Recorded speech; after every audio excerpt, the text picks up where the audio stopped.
na tukamchagua sisi wote kumira tathuraku thuraku.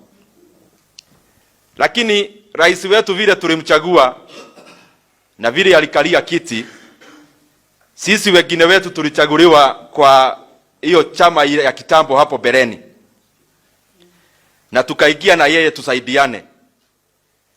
Yeye akarusha sisi nje, sisi wote kule kamati za bunge wote zote akafurusha sisi.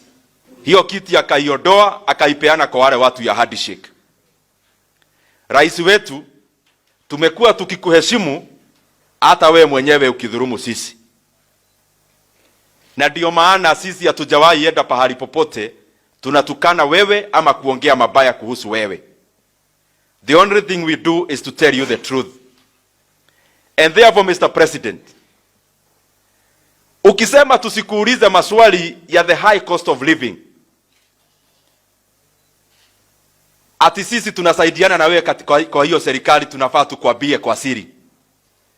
Rais, tunakuonea wapi kwa siri? Sisi hautusikizi. Wengine wetu hata ukiwa kwa mkutano ukituona unatoroka. How are we going to tell you ile mashida wa Kenya wa Murang'a na wa Kenya yote wanapitia?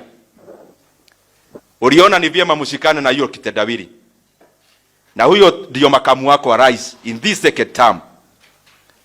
So rais, tafadhali beba